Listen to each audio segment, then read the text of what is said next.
Good afternoon. I'm Justin Farmer. I'm Jovita Moore. The murder trial for Hemi Newman, the man accused of murdering a father outside his child's daycare center in Dunwoody, is moving fast on this very first day. In just the past 30 minutes, the defense began questioning the victim's widow. Here is a live picture now inside the DeKalb County courtroom where Andrea Snyderman is sitting on the stand inside the DeKalb County courthouse. She has testified today, the main focus being the alleged affair between her and the defendant. Now, right now, the judge, you can hear him in the background, is giving the jury their orders for the afternoon. Investigative reporter Jody Fleischer has been inside the courtroom all day. She has the latest on the testimony. Jody. Jovita, for 3.5 hours, we watched from inside that courtroom as prosecutors continued to grill Andrea Snyderman about her relationship with her boss, Hemi Newman. Now, they believe an affair was the motive for him to shoot and kill her husband. And in an interesting twist, the defense is arguing much the same thing, and that her inconsistent behavior contributed to Newman's alleged mental illness and to the murder. I admit to caring about Hemi Newman. That is, he managed to get me to care about him, and that's actually the point. He was very good at that, very good at manipulating everyone around him. At times emotional but relatively composed on the witness stand, Andrea Snyderman told the jury she was faithful to her husband Rusty, even amid dozens of emails and phone calls with her boss, Hemi Newman, which prosecutors say prove an affair. Were you and the defendant romantically involved? No. But you still used the word romantic? He used the word romantic. No, ma'am. And I responded with the same verbiage that he used. You stated romantic for sure.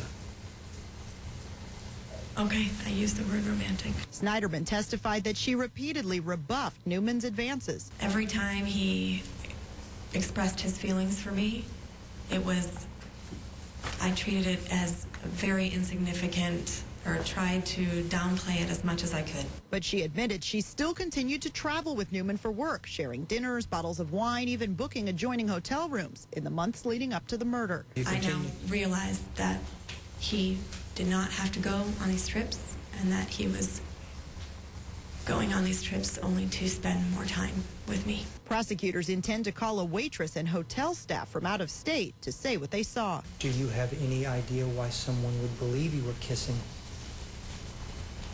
No, I don't. Okay. In this case, when you're talking about alleged affairs and someone else's husband being murdered, I think people tend to think they saw a lot of things. We were holding each other's hands, and that's it. It may sound worse than it is, but to me, that was a betrayal. The defense told the jury Newman suffers from delusions, but that the alleged affair was not a delusion. One of Newman's friends will help with his defense. That what she saw was that Hemi was played back and forth like a yo-yo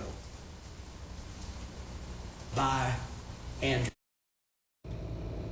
And just within the last half hour, the defense attorneys started to take their turn questioning Andrea Snyderman. One of the key points that she acknowledged was that she and her husband, Rusty Snyderman, were hitting a rough patch in their marriage at the time when all of this was happening. Now, we also learned some interesting information about Andrea Snyderman's cell phone records from the morning of the murder. I'm working on putting that part of the story for you together, and we'll have it for you tonight at 6. Reporting live in DeKalb County, Jody Fleischer, Channel 2 Action News. And Jody, can you talk quickly about any reaction from Andrea Snyderman's testimony? Do people seem to believe her? Are they skeptical? What's happening in the courtroom? You know, it depends on who you ask. I've heard some of her immediate family who were sitting right behind me in the courtroom kind of whispering, you know, cheering her on silently kind of in the background. They believe that I think she's doing a good job in defending herself and basically convincing everyone that there was no relationship.